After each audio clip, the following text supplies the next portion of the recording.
Congo Mikili Live, toujours longueur d'avance.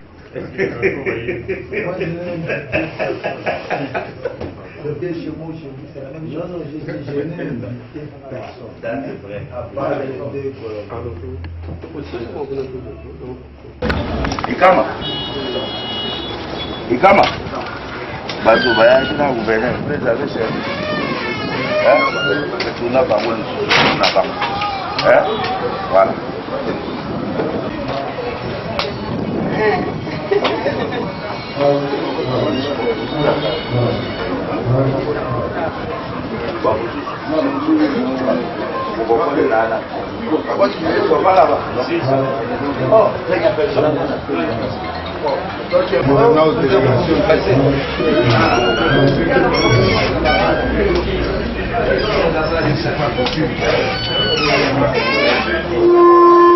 Daniel, il y a câble. C'est ça,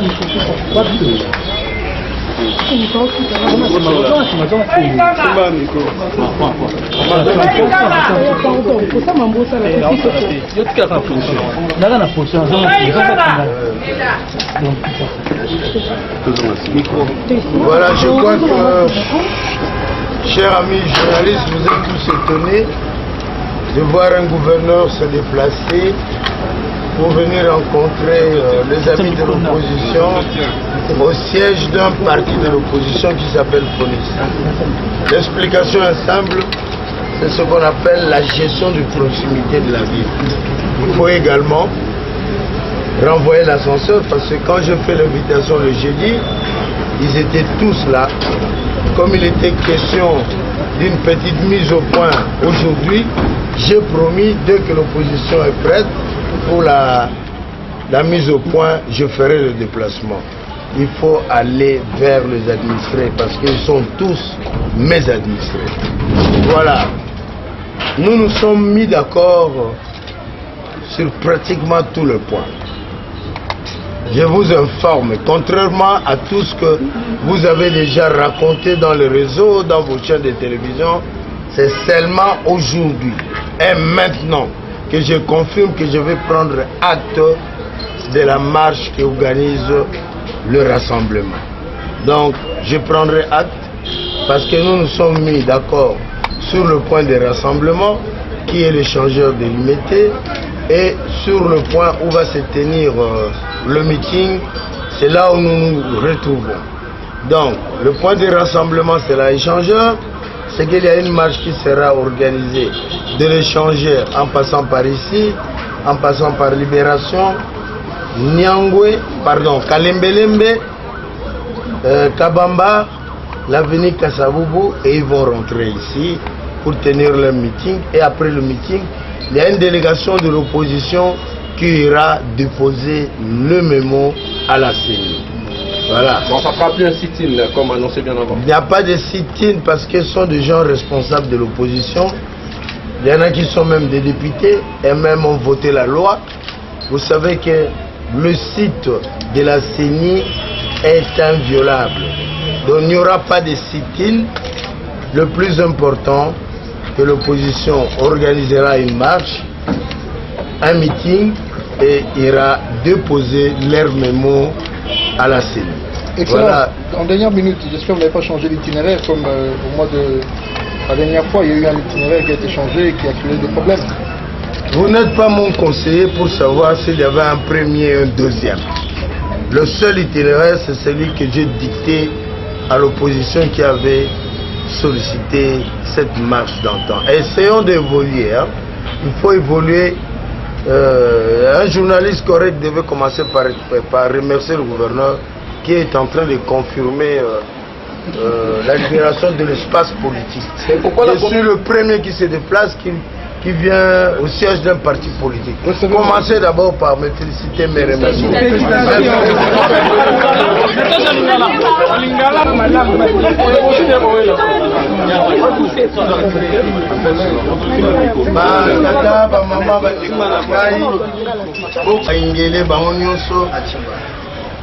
Na secrétaire général adjoint ya IDPS Papa Chibala nakomosa la marketing na bango te ezali ke na décidaki lokola bayaki epa na nga jeudi totikelaki na point moko toyoka na pona itinéraire nalobaki na bango lokola boye epa na ngai mpe nakoye epa na bino mpona kozwa réponse ntina na yeli awa mpo toyoka na ensemble événement balingi basala le 19 esalama naloba déjà ke soki makambo to eza na nzela ntina kopimela yango ezali te tokosenga kaka bakinois discipline ezala respect ya baninga mpe oyo bazosala marche te ezala mpona koencadre baoyo bazosala marche il faut mpe na maintenir au république na baoyo baza concerné na marche te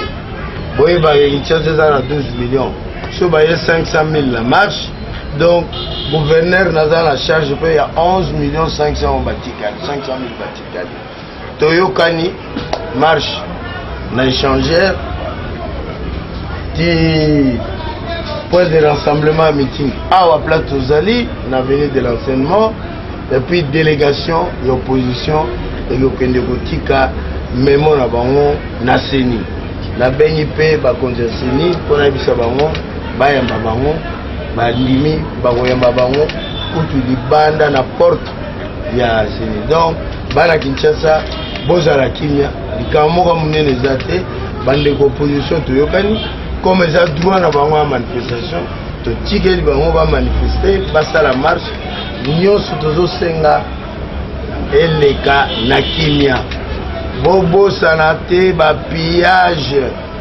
tozalaki pe ya liboso na Afrique ya bato mwindu bana kosala mituka ekoma marché ya liberté bamama batata bakota na pillage nzala ekota bana bakoma kotelengana botia yango toujours na motu tozolinga totonga. Pardon, il n'y a pas de retour dans l'âge. Vous savez, qui peut me donner la différence entre le sitting et la marche? Ce sont des frères jumeaux, l'un comme l'autre. Moi, je pense que aujourd'hui, nous sommes ici, le gouverneur est venu, nous lui avons expliqué le bien fondé de notre démarche. Et que, aujourd'hui, il a accepté.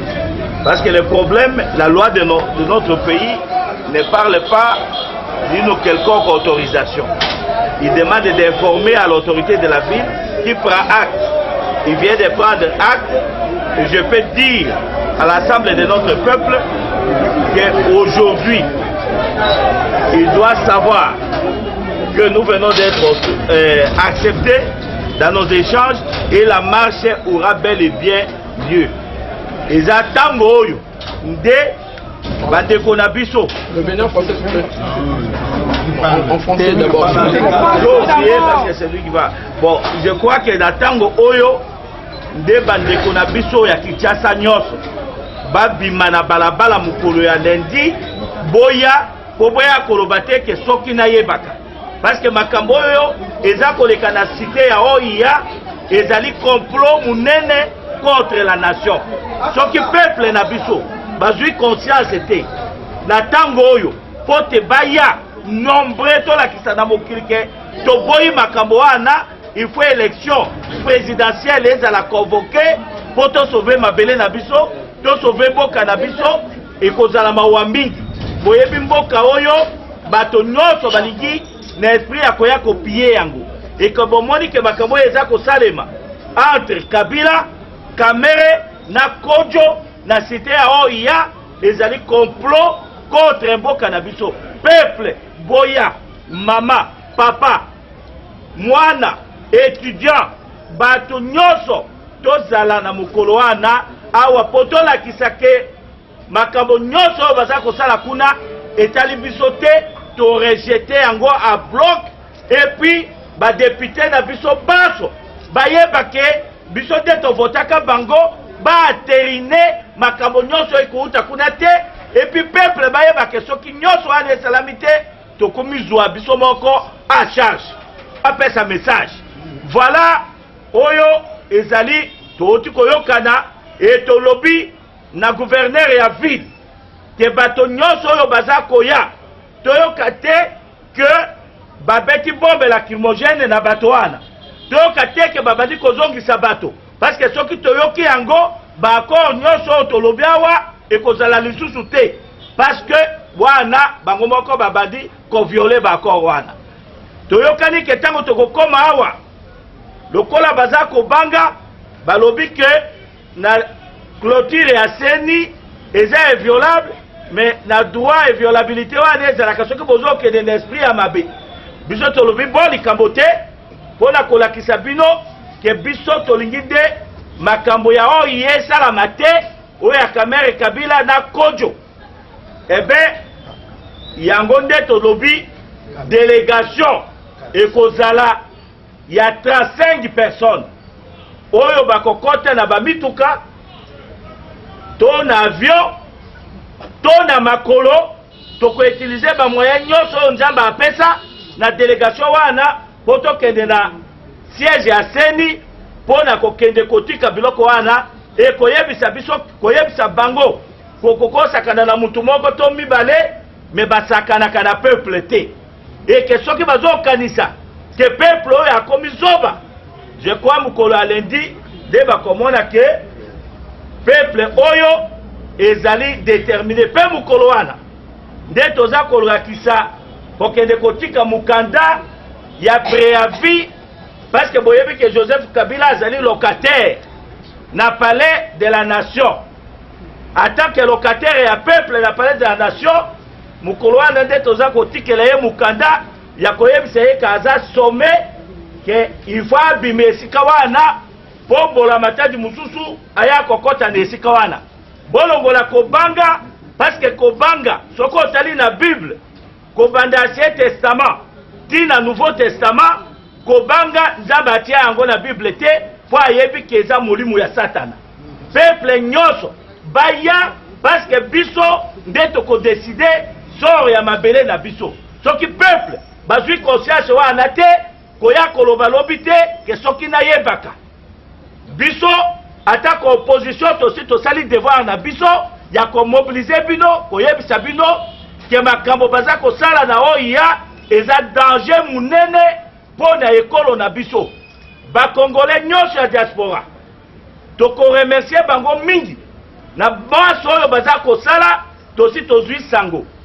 base mobiliser comme un seul homme et que peuple nyonso ya intérieur awa aza kopesa bango bénédiction nyonso bakota bisika nyonso ke oyo nyonso Kabila kosala po bapesa mandat lisusu na Kabila peuple ba population ya intérieur ya mboka.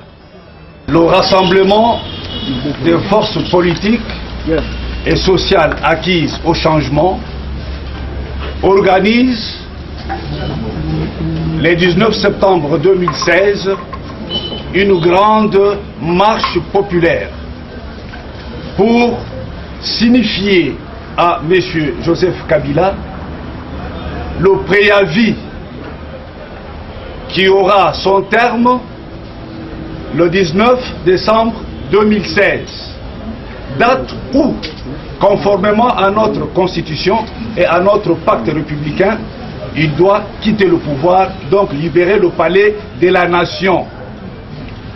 Comme la loi oblige les organisateurs d'une manifestation publique d'informer l'autorité, le rassemblement s'est conformé à cette obligation légale, mais le gouverneur avait estimé que nous devrions nous convenir sur l'itinéraire à suivre. C'est la raison d'être de la rencontre d'aujourd'hui. Nous venons donc de convenir sur l'itinéraire et la manière dont la délégation va devoir se rendre à la CENI pour déposer son préavis. Nous demandons donc à toute la population congolaise de Kinshasa et de l'intérieur de participer à cette grande marche populaire. Et je me mets à vos dispositions. Et après, après le 19 septembre, il y aura un 20 septembre, et donc la vie va continuer. Est-ce que vous pensez avoir évolué après des marches? Nous vous précisons que l'action 19 septembre, c'est un prélude à une série d'actions qui seront menées par le rassemblement jusqu'au départ de M. Kabila. Vous y croyez? Et en cela, comme vous le savez, nous nous référons à l'article 64 de la Constitution qui dispose qu'aucun individu ou groupe d'individus ne peut exercer le pouvoir en violation de la Constitution en vigueur. Et le menace donc, des États-Unis, le peuple est bien informé et bien averti. Et le menace des États-Unis contre tous les acteurs politiques qui tenteront de soulever la population contre les organes légalement établis. Il est demandé au peuple congolais d'exercer son droit souverain qui est contenu dans l'article 64 de notre Constitution. Ça n'a rien à voir avec une autre activité. Je vous remercie. Congo Mikili Live, toujours longueur d'avance.